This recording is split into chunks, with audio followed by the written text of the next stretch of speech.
Nih orang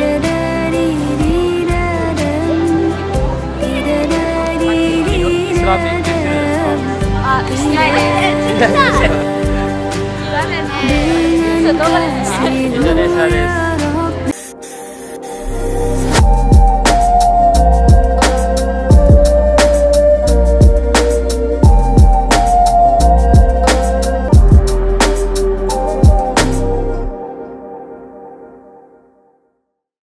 Assalamualaikum warahmatullahi wabarakatuh. Di berapa ini?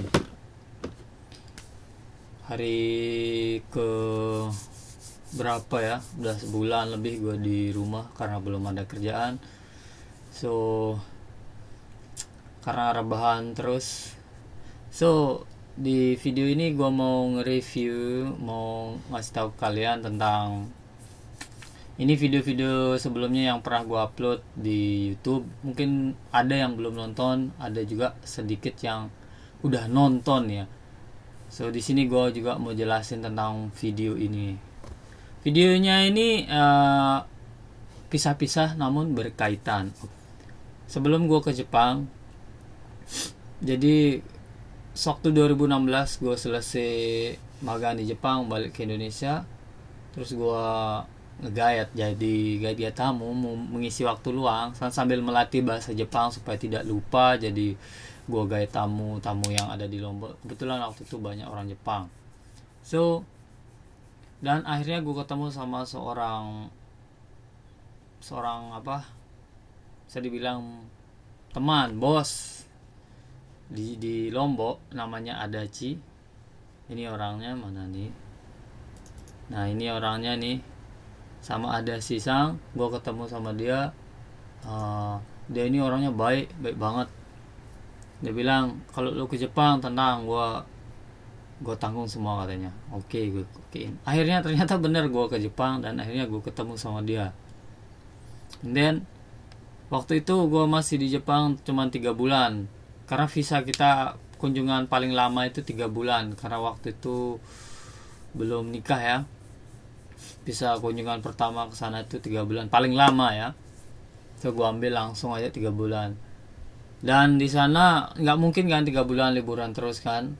Jadi nggak ada masa rebahan terus kan 3 bulan kan. Kebetulan yang temen gue yang Jepang ini punya perusahaan kecil lah, perusahaan nge-wax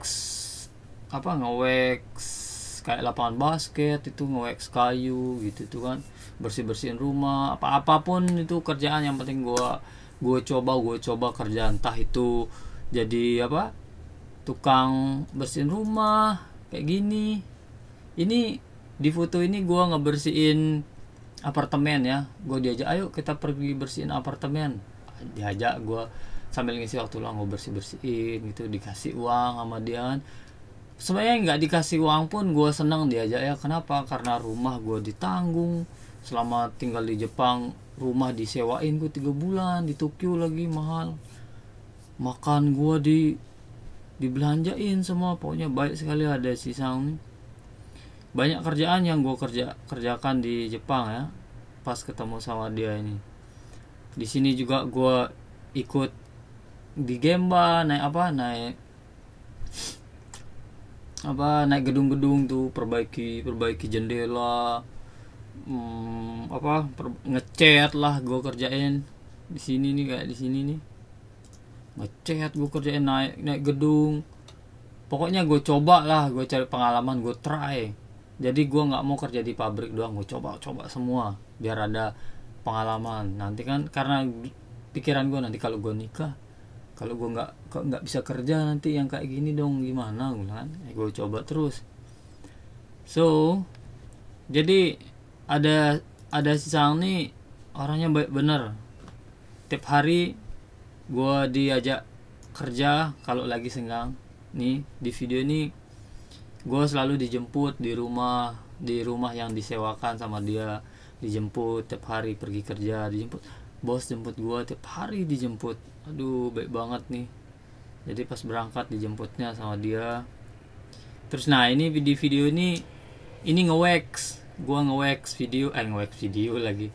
Gua nge-wax ruangan biar mengkilat, lantainya mengkilat, gue wek semua, diajarin sama ada sisang.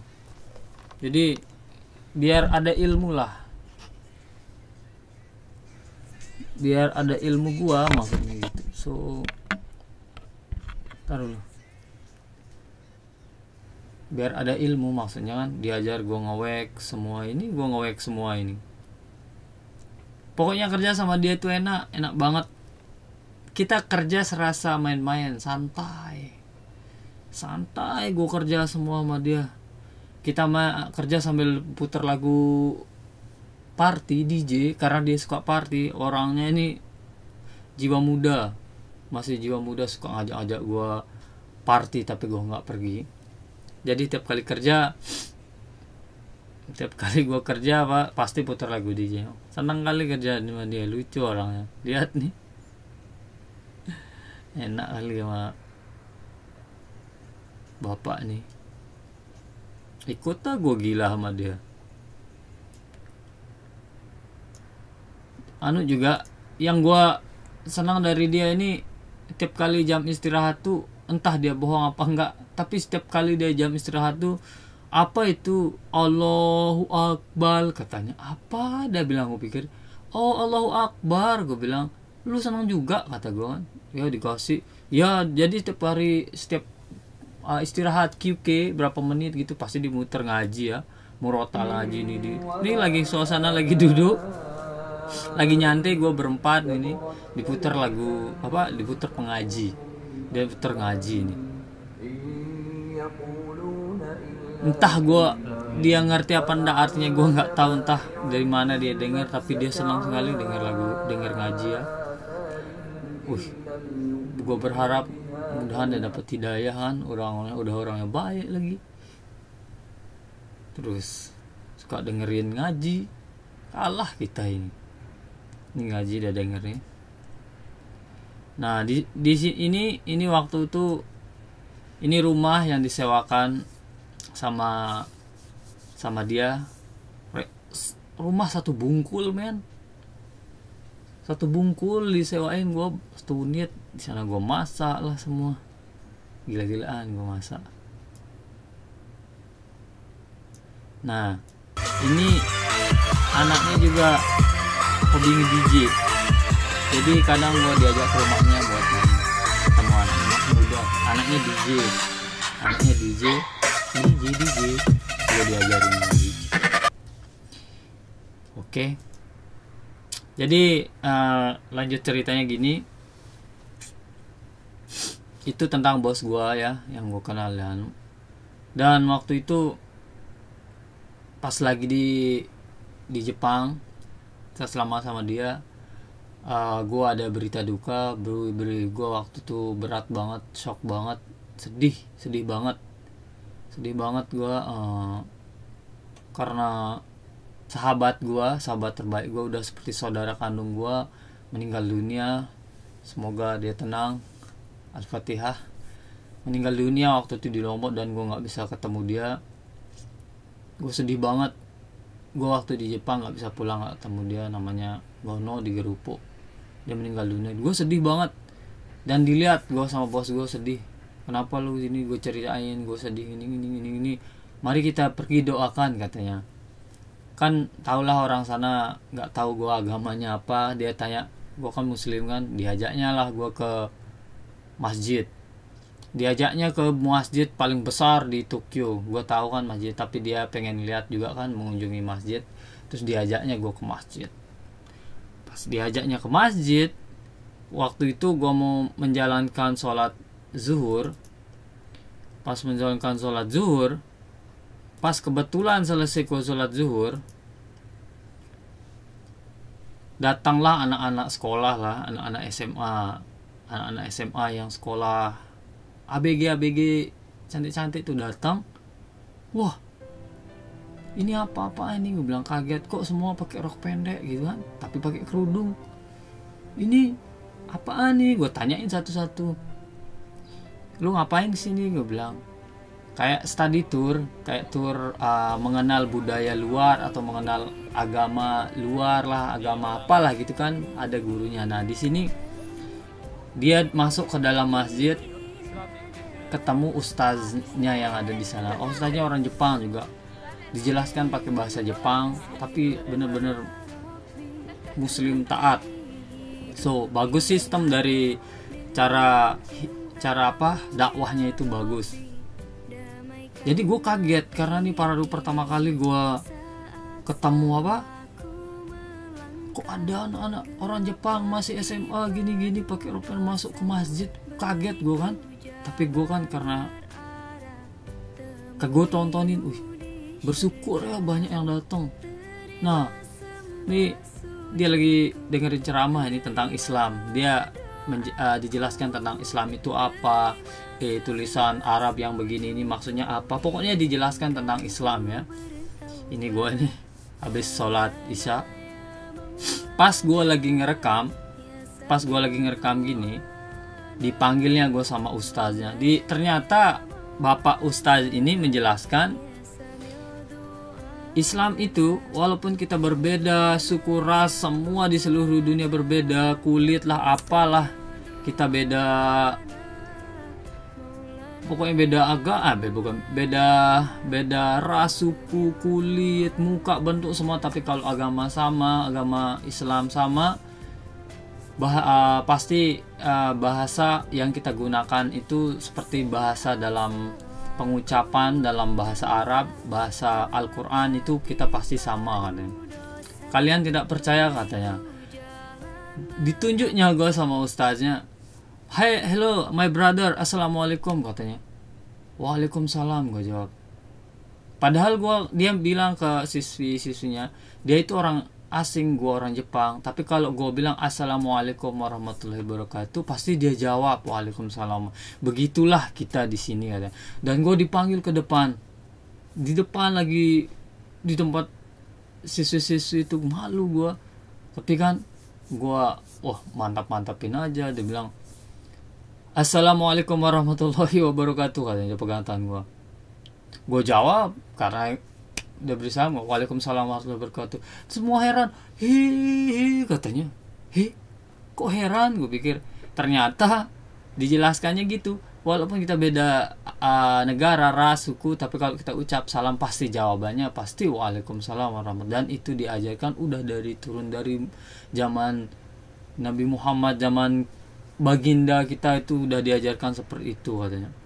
Jadi di sini juga dijelaskan ke semua siswi itu tentang ini. Gue serasa jadi ustaz mendadak ya, duduk minta fotoan dia sama ustaz. Dipikirnya gue merebut ngaji, tapi tidak apa-apa lah, bangga lah gue. Jadi gue merasa terharu ya, bangga banget karena mereka antusias datang belajar tentang mengenal Islam, mengenal tentang Islam. So gue pikiran gue mau dia ya, padahal di kita aja ya, jujur lu pasti juga mikir di Jepang otaknya itu hentai semua, tapi dia belajar juga men. Kita doakan semoga semua ini ada salah satu yang masuk Islaman. Gue sampai heran, ini hebat yang mau belajar, dan sistemnya itu bagus. Jadi dia pakai kerudung, pakai rok, dipersilahkan masuk ke sana. Itulah bagusnya di masjid, di agama Islam, dipersilahkan masuk. Pertama sistemnya, lu nggak boleh gini, kenapa lu pakai gini, lu pakai ini, nggak boleh masuk ini. Dia nggak larang, dia silahkan, dipersilahkan dengan cara baik. Silahkan masuk ke masjid, tapi masih dengan di lingkup yang masih normal ya, dia usah barbar ya. Silahkan masuk ke masjid, diajarkan secara pelan-pelan, dihormati tamunya, diajarkan Islam seperti ini loh Islam begini, diajarkan ini. Mungkin dengan seperti itu, mungkin hari berikutnya dia ada keinginan lagi buat datang ke masjid, mungkin dengan pakaiannya lebih sopan, mungkin karena dia mungkin ngerasa pas ceramah tadi itu diceritakan di Muslim untuk wanita itu harus berhijab, nggak boleh kelihatan dari kepala sampai kaki, nggak boleh kelihatan, harus ditutup semua gitu kan. Tapi kan dia tidak melarang anak-anak yang pakai rok masuk kan, cuman pas dia masuk diberitahu bahwa seperti itulah, dikasih tahu secara halus. Mungkin nanti kan kalau dia datang dia pasti bakalan tutup semua sampai bawah, merasa astaga gue salah pakai rok, gua gini ya, karena baru pertama, karena baru masuk, karena nggak tahu, wajar lah dia. Jadi nanti kalau dia masuk lagi, datang lagi, mungkin dia bakalan perbaiki pakaiannya gitu. Oke, gue senang banget sama di sini. So Islam itu indah bro, lihat anak-anak yang datang ke sini tuh mantap. Oke guys, jadi cuman itu doang mengisi isolasi di rumah, rebahan berfaedah kita hari ini. Oke, thank you guys. Assalamualaikum warahmatullahi wabarakatuh.